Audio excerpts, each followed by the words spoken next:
Good morning dear students, कैसे हैं आप लोग? Today we are going to discuss very important topic which is based on application of Kirchhoff's laws, Wheatstone bridge. Dear students, Wheatstone bridge क्या होता है? व्हिटस्टोन bridge 4 registers का एक special arrangement है। एक ऐसा अरेंजमेंट होता है 4 रजिस्टर्स का जिसमें एक पर्टिकुलर रजिस्टर वैल्यू को बाकी 3 के टर्म में हम कैलकुलेट कर पाते हैं। व्हिटस्टोन ब्रिज में जो 4 रजिस्टर्स यूज होते हैं उसमें 3 रजिस्टर्स बिल्कुल नोन होते हैं और जो चौथा रजिस्टर होता है वो अननोन होता है। व्हिटस्टोन ब्रिज का काम ही होता है कि एक अननोन रजिस्टर को कैलकुलेट करना बहुत ही प्रिसाइसली, एक्यूरेटली। चलिए यहाँ पे देखते हैं। डियर स्टूडेंट, ये व्हिटस्टोन ब्रिज का एक सर्किट है। व्हिटस्टोन ब्रिज में मैंने क्या कहा कि 4 रजिस्टर्स होते हैं, R1, R2, R3, R4। इसको देखिए आप, इसको एक बैटरी से यहाँ पे कनेक्ट कर दिया गया है। इस पर्टिकुलर 4 रजिस्टर्स के अरेंजमेंट में यह जो रजिस्टर R1 होता है डियर स्टूडेंट्स, ये प्राय क्या होता है, ये रेजिस्टेंस बॉक्स होता है। रेजिस्टेंस बॉक्स का मतलब होता है आप एक डिजायर्ड वैल्यू ऑफ रेजिस्टेंस को यहाँ पे डाल सकते हैं। मतलब R1 नोन है, अपनी मर्जी से आप 2 ओम, 3 ओम, 4 ओम, 5 ओम, 6 ओम कुछ भी डाल सकते हैं। R3 यहाँ पे क्या होता है, अननोन होता है, और ये भी नोन होता है और ये भी नोन होता है। मतलब आप ये कह सकते हैं R1, R2, R4 यहाँ पे नोन है और R3 क्या है, अननोन है। और ये एक व्हिटस्टोन ब्रिज का सर्किट है जिसमें आपको 4 रजिस्टर्स दिख रहा, एक बैटरी भी कनेक्टेड दिख रहा।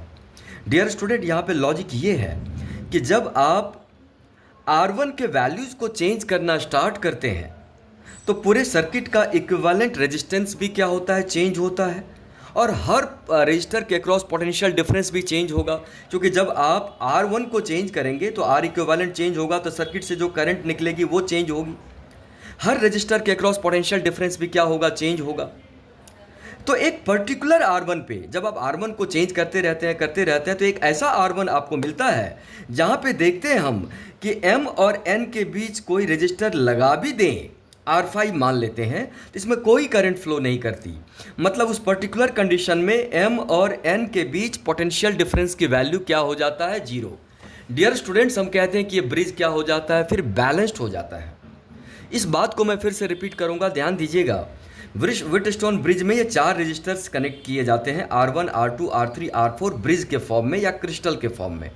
डियर स्टूडेंट्स, R1 यहाँ पे रेजिस्टेंस बॉक्स होता है या आप वेरिएबल रेजिस्टेंस कह सकते हैं, अपनी मर्जी से यहाँ पे कोई भी रेजिस्टेंस आप पुट कर सकते। R3 अननोन होता है जो हमको पता करना होता है, और R2, R4 क्या है, ये नोन रजिस्टर्स हैं। तो मैंने कहा कि जब R1 को आप चेंज करते रहते हैं तो एक ऐसा R1 आपको मिलता है जहाँ पे इस रजिस्टर R5 में कोई भी करंट फ्लो नहीं कर पाती। मतलब M और N के अक्रॉस, ये जो M और N है इसके अक्रॉस पोटेंशियल डिफरेंस की वैल्यू क्या हो जाती है, 0। और इसमें जो करंट फ्लो कर सकती थी, जो पहले कर रही थी, वो क्या हो जाती है, 0। तो जब ऐसा होता है तो हम कहते हैं ये व्हिटस्टोन ब्रिज क्या हो जाता है, बैलेंस्ड हो जाता है। और उस पर्टिकुलर केस में यह देखा जाता है, मतलब for the balanced bridge, dear student, जब ये ब्रिज बैलेंस्ड होगा, for the balanced bridge it is found that current through resistor R5 becomes 0। और आप ये कह सकते हैं R5 के अक्रॉस जो पोटेंशियल डिफरेंस है डियर स्टूडेंट्स, वो क्या हो जाता है, 0। दैट इज M और N का पोटेंशियल बिल्कुल क्या हो जाता है, सेम हो जाता है। तो इस तरह की बातें होती है व्हिटस्टोन ब्रिज में। व्हिटस्टोन ब्रिज जो नाम है, ये नाम भी थोड़ा सा मिसलीडिंग है। स्टूडेंट्स को लगता है क्या ये व्हिटस्टोन ब्रिज कहीं ऐसा तो नहीं है, व्हीट का मतलब होता है गेहूँ, स्टोन का मतलब होता है पत्थर, और ब्रिज का मतलब होता है पुल। मतलब गेहूँ, पत्थर, पुल। बड़ा अजीब लग रहा है सुनने में, गेहूँ, पत्थर, पुल। बट ऐसा कुछ भी नहीं है। व्हिटस्टोन ब्रिज का जो इन्वेंटर है, जिसने व्हिटस्टोन ब्रिज सर्किट बनाया, इंट्रोड्यूस किया पूरी दुनिया में, उसके नाम पे इस सर्किट का नाम रख दिया गया व्हिटस्टोन ब्रिज। एक्चुअल में उनका नाम क्या था ये मैं आपको बताऊं। ये व्हिटस्टोन ब्रिज का जो सर्किट है, this is invented by Samuel Hunter Christie, ये इन्वेंटर था। और ये popularised by Charles Wheatstone bridge. Charles Wheatstone bridge एक फिजिसिस्ट ही था जो सैमुअल हंटर क्रिस्टी का फ्रेंड था, इसने तो इन्वेंट कर दिया, बट ये चार्ल्स व्हीटस्टोन ब्रिज ने इसको पॉपुलराइज किया, पूरी दुनिया को बताया कि कैसे व्हीटस्टोन ब्रिज के सर्किट को रियल लाइफ में प्रॉब्लम्स को सॉल्व करने के लिए हम यूज़ कर सकते हैं, जो आगे हम डिस्कस करेंगे एक बार कि व्हाट द रियल एप्लीकेशंस, जो प्रिमिटिव अर्ली एप्लीकेशंस थे व्हीटस्टोन ब्रिज के, वो क्या है, इस पर भी मैं वर्क करूँगा। बट यहाँ पे जो सीबीएसई का जो टॉपिक्स है पहले उसको हम क्लियर करते हैं। तो डियर स्टूडेंट, जब ये ब्रिज बैलेंस्ड हो जाता है, बैलेंस होने का मतलब जब R5 के अक्रॉस करंट की वैल्यू 0 हो जाती है, और ये कब होती है, जब R1, R3, R2, R4 का एक स्पेशल अरेंजमेंट होता है, मतलब R1 के एक ऐसे वैल्यू को आप यहाँ पे पुट करते हैं जहाँ पे ये चीज़ें होती है। तो उस पर्टिकुलर केस में माय डियर स्टूडेंट देखा जाता है कि R5 से कोई करंट फ्लो नहीं करती, और क्या हो जाता है उस पर्टिकुलर केस में, ये देखा जाता है R1 और R2 का रेशियो, मतलब इन दोनों आर्म्स में रेजिस्टेंस का रेशियो बराबर हो जाता है इन दोनों आर्म्स में रेजिस्टेंस के रेशियो के, मतलब R3 और R4 के। तो डियर स्टूडेंट, तब ये देखा जाता है R3/R4 हो जाता है। अगर ऐसी स्थिति आती है तो उसको क्या कहते हैं डियर स्टूडेंट, बैलेंस्ड ब्रिज कहते हैं। तो क्या आप समझ पा रहे हैं? तो बहुत अच्छी बात है। यहाँ पे मैं थोड़ा सा नोट्स भी लिखा हूँ, चलिए पढ़ के सुनाता हूँ। It is a special arrangement of electric circuit, sorry it is a special type of electric circuit used to measure the value of an unknown resistance। समझ पा रहे हैं आप? In this circuit there is an arrangement of 4 resistors in the form of bridge such that the value of one which is unknown can be calculated in terms of other 3 जो कि known होते हैं। तो dear students, ये Wheatstone bridge की ये छोटी छोटी बातें हुई। जब इसमें कोई करंट ही नहीं जाएगी तो क्या करेंगे आप, इस रेजिस्टेंस को यहाँ से निकाल देंगे, बिकॉज रेजिस्टेंस का प्राइम ऑब्जेक्टिव क्या होता है, हीट को डेवलप करना। अब ये इसमें करंट फ्लो नहीं कर रही तो इसका कोई फंक्शन नहीं है, इसको हम यहाँ से निकाल देते हैं। तो चलिए यहाँ पे हमारा टॉपिक है कि जब ये ब्रिज बैलेंस्ड हो जाता है, जब R5 से कोई करंट नहीं जाती, तो हमको एस्टैब्लिश करना होता है R1/R2 इक्वल्स टू R3/R4। तो डियर स्टूडेंट्स, चलिए इस चीज़ को मैं एक एक्सपेरिमेंटली समझा रहा हूँ। मेरे पास तो हालांकि अभी एक्सपेरिमेंटल सेटअप नहीं है, नहीं तो मैं आपको करके दिखाता। मैं थोड़ा सा एक अरेंजमेंट आपको दिखाता हूँ, ज़रा गौर करिए। यहाँ पे देख पा रहे हैं, यहाँ पे 4 बल्ब्स लिए गए हैं। ये 10 ओम का बल्ब है, ये भी 10 ओम का बल्ब है, और मतलब ये सारे 10 ओम्स के बल्ब्स लिए गए हैं डियर स्टूडेंट्स, और यहाँ से एक बैटरी कनेक्टेड है। तो कहने का मतलब जैसे ही आप इसके स्विच को क्या करते हैं माय डियर स्टूडेंट, ऑन करते हैं, तो देखा जाता है कि सारे बल्ब्स ग्लो करते हैं। ये सारे बल्ब्स ग्लो करते हैं जो आर्म्स में है, लेकिन ये बीच वाला बल्ब ग्लो नहीं करता, बीच वाला बल्ब ग्लो नहीं करता। इसका क्या मतलब हुआ कि इस बीच वाले बल्ब में कोई करंट फ्लो नहीं कर पाती, इस बल्ब से कोई करंट नहीं जाती। और ये कब होता है, अभी आप देखिए यहाँ पे इस बल्ब का रेजिस्टेंस 10 ओम है, ये भी 10 ओम है, तो आर्म्स का रेशियो क्या हो गया, 10/10 1। यहाँ भी आर्म्स का रेशियो क्या हो गया, 10/10 1। तो ये बैलेंस्ड ब्रिज है, इसीलिए जो भी करंट है वो इधर से निकल के आ जाएंगी, ये इधर से निकल के आ जाएगी, और इसमें कोई करंट नहीं जाती। मतलब M अगर 100 वोल्ट पे आया होगा तो ये भी 100 वोल्ट पे आ जाता है। मतलब इस बल्ब के अक्रॉस, ये जो बल्ब है जो ग्लो नहीं कर रहा, इसके अक्रॉस पोटेंशियल डिफरेंस की वैल्यू 0 होने से ही ये ग्लो नहीं कर रहा। उसी तरह से एक दूसरा अरेंजमेंट ये मैंने यहाँ पे डाला है कि मान लीजिए अब जो आपने व्हीटस्टोन ब्रिज में ये 4 बल्ब्स लिए हैं, तो इसमें इस तरह से वैल्यू है। इस बल्ब का रेजिस्टेंस 25 ओम है, इसका 75 ओम है, ये 10 ओम है, ये 30 ओम है। तो ज़रा इस आर्म्स में रेशियो कैलकुलेट करिए। 25/75 क्या होगा, 1/3। यहाँ पे 10/30 क्या होगा, 1/3। तो यहाँ पे भी फिर से रेशियो आप क्या देख पा रहे हैं, सेम है। तो अगेन ये सारे बल्ब्स तो ग्लो कर जाएंगे डियर स्टूडेंट्स, ये सारे बल्ब्स तो ग्लो करेंगे, लेकिन ये बल्ब ग्लो नहीं करेगा, बिकॉज इसमें कितनी करंट जाएगी, 0 चली जाती है। मतलब ये M और N क्या होता है, सेम पोटेंशियल पे। इसको एक्सपेरिमेंट करके भी दिखाया जा सकता है, लेकिन आप समझ सकते हो what I am trying to make you understand. जैसे ही आर्म्स का रेशियो सेम आया, 25/75 1/3, 10/30 दैट इज 1/3, तो ये बैलेंस्ड हो जाता है। बैलेंस का मतलब M अगर X वोल्ट पे आ जाए तो N भी X वोल्ट पे आ जाएगा, और इसके अक्रॉस करंट 0 हो जाती है। डियर स्टूडेंट, इसी को बैलेंस्ड ब्रिज कहते हैं। तो चलिए इस डेरिवेशन को आज हम करने वाले हैं, और आपके एग्जाम में रिपीटेडली आता है, derive an expression for the balanced bridge. तो डियर स्टूडेंट, मैंने यहाँ पे एक सर्किट डायग्राम बना लिया है, और चलिए किरचॉफ्स लॉ के एप्लीकेशन से ये डेरिवेशन करने वाले हैं। Applying Kirchhoff's law, dear students, Kirchhoff's law का ही ये एप्लीकेशन है, अप्लाइंग किरचॉफ्स लॉज। तो यहाँ पे मैंने सर्किट डायग्राम बना लिया है। यहाँ पे R1, R3, R2, R4 देख पा रहे हैं, बीच में क्या लगा है, गैल्वेनोमीटर। डियर स्टूडेंट्स, जिस तरह से यहाँ पे बल्ब है उसी तरह से यहाँ पे क्या लगा दिया गया, गैल्वेनोमीटर। गैल्वेनोमीटर क्या होता है, एक डिवाइस होता है जो करंट को मेजर और डिटेक्ट करता है, प्रोवाइडेड करंट की वैल्यू क्या हो, काफ़ी कम हो। तो गैल्वेनोमीटर को ये रिप्रेजेंट कर रहा जी, साथ साथ गैल्वेनोमीटर में भी एक रेजिस्टेंस होता है, तो यहाँ पे जी गैल्वेनोमीटर को भी रिप्रेजेंट कर रहा, गैल्वेनोमीटर को रिप्रेजेंट कर रहा, साथ साथ ये गैल्वेनोमीटर के रेजिस्टेंस को भी रिप्रेजेंट कर रहा, बिकॉज गैल्वेनोमीटर में भी क्या होता है, कॉइल होता है, उसमें सस्पेंशन स्ट्रिप होता है, निडल होती है। गैल्वेनोमीटर का भी अपना एक रेजिस्टेंस होता है। जैसे गैल्वेनोमीटर से करंट पास करती है, गैल्वेनोमीटर में क्या आता है, डिफ्लेक्शन, जो बताता है कुछ करंट इसमें फ्लो कर रही है। तो डियर स्टूडेंट, ये सर्किट डायग्राम मैंने बना दिया, यहाँ पे एक ईएमएफ का सोर्स भी डाल दिया है। This is called Wheatstone bridge circuit. तो यहाँ पे क्या स्टैब्लिश करने वाले हैं हम, we have to establish, we have to show, dear student क्या शो करना है, अगर R1 और R2 का रेशियो R3 और R4 के बराबर आ जाए तो इससे ये हम कंक्लूड करते हैं कि गैल्वेनोमीटर में कोई करंट फ्लो नहीं कर पाती। तो ये चीज़ें, इन चीज़ों को आज हम देखने वाले हैं किरचॉफ्स लॉ। तो चलिए डियर स्टूडेंट, पहले हम करंट को डिस्ट्रीब्यूट कर देते हैं। जैसा कि पहले ही बताया, R1 क्या होता है माय डियर स्टूडेंट्स, ये होता है रेजिस्टेंस बॉक्स होता है, अपनी डिजायर्ड वैल्यू को यहाँ पे डाल सकते हैं। या R3 क्या होता है माय डियर स्टूडेंट, अननोन होता है, पढ़ा है आपने, और ये दोनों क्या होते हैं, नोन होते हैं।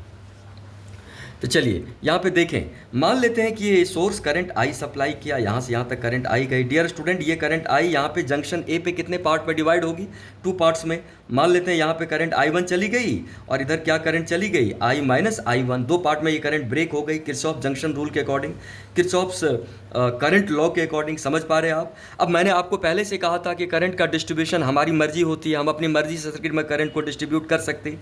तो डियर स्टूडेंट, इस पॉइंट को M और N अगर इसको मान लें तो हम I1 को यहाँ पे 2 पार्ट में डिवाइड कर देते हैं। मान लेते हैं I1 का एक फ्रैक्शन गैल्वेनोमीटर में चला गया, जिसको IG से आपने रिप्रेजेंट किया, और बाकी करंट किधर चली गई, I1 माइनस IG किधर चली गई, R3 के थ्रू चली गई। आप देख पा रहे हैं यहाँ पे इधर से I माइनस I1 आ रही है और इधर से कौन सी करंट आ रही है डियर स्टूडेंट, IG, और ये दोनों करंट यहाँ पे मिल करके यहाँ पे टोटल करंट कितनी चली जाएगी, I minus I1 plus IG। फिर से आपने किरचॉफ जंक्शन रूल लगा दिया, इधर से IG आ रही है, इधर से I माइनस I1 आ रही है, और दोनों मिल करके इधर चले गए। Net incoming current is equal to net outgoing current at junction N। फिर से यहाँ पे आप किरचॉफ जंक्शन रूल लगाएं, यहाँ से I1 माइनस IG आ रहा, यहाँ से ये आ रहा, इन दोनों को जब आप ऐड करेंगे डियर स्टूडेंट तो I1 कट जाएगा, IG कट जाएगा, और फिर से आपको टोटल करंट यहाँ पे क्या मिल गई, I। मतलब बैटरी जितनी करंट सप्लाई किया उतनी करंट बैटरी के अंदर आ गई। तो क्या ये करंट का डिस्ट्रीब्यूशन आप समझ पा रहे हैं, मुझे लगता है 100% समझ रहे हैं आप। चलिए तो डियर स्टूडेंट्स, हम यहाँ पे अप्लाई करेंगे किरचॉफ्स लॉ को, और ये कंडीशन को इस्टेब्लिश कर पाएंगे यहाँ पे कि अगर IG 0 हो जाए तो R1/R2 is equal to R3/R4 होगा। चलिए तो पहले हम किरचॉफ्स वोल्टेज लॉ अप्लाई करते हैं, किस लूप में डियर स्टूडेंट्स, AMNA में। चलिए क्या लिखें, अप्लाइंग किरचॉफ्स वोल्टेज लॉ। कौन सा क्लोज पाथ ले रहे हैं डियर स्टूडेंट्स, पहले बताइए। क्लोज पाथ ले लिया हमने, AMNA।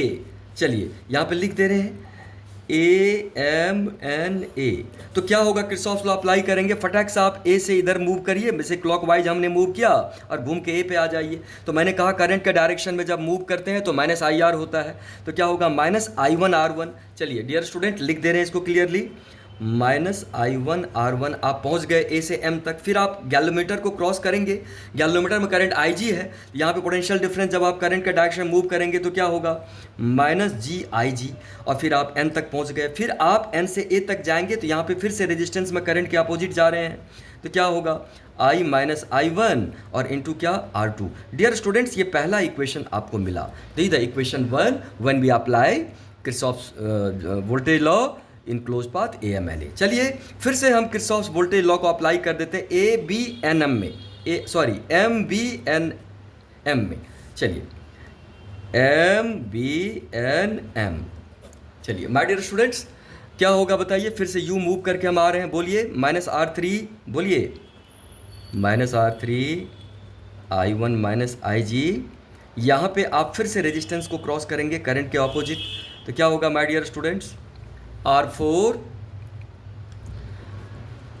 I minus I1 plus IG। फिर से आप क्या करेंगे, गैल्वेनोमीटर को क्रॉस करेंगे करंट के अपोजिट, तो क्या होगा बताइए, plus GIG equals to 0। My dear students, ये बन गया इक्वेशन 2। ध्यान से समझिएगा। तो अब हमने क्या, ये दो इक्वेशन तो हमने बना लिया, दो लूप्स को लेकर के, इन दो लूप्स को लेकर के दो इक्वेशन बना दिया। फिर मैंने क्या कहा कि अब R1 को हम चेंज करना स्टार्ट करेंगे रेजिस्टेंस बॉक्स के हेल्प से। तो माय डियर स्टूडेंट, जब R1 को आप चेंज करेंगे तो फिर से क्या होगा, पूरे सर्किट का इक्विवेलेंट चेंज होगा। इक्विवेलेंट चेंज होने से मेन करंट चेंज होगी, मेन करंट चेंज होने से सारे आर्म्स के करंट चेंज हो जाएंगे। और एक पर्टिकुलर R1 पे क्या देखते, गैल्वेनोमीटर में कोई करंट नहीं जा रही, मतलब गैल्वेनोमीटर में कोई करंट नहीं जा रही, मतलब ये हमको एक तरह से नल डिफ्लेक्शन वाला केस मिला। तो उस पर्टिकुलर केस को हम यूज़ कर देंगे कि R1, R2, R3, R4 के एक पर्टिकुलर अरेंजमेंट के लिए IG की वैल्यू दोनों में 0 पुट करके हमारे पास ये रिजल्ट आ जाता है। तो ध्यान दीजिएगा dear student, for the balanced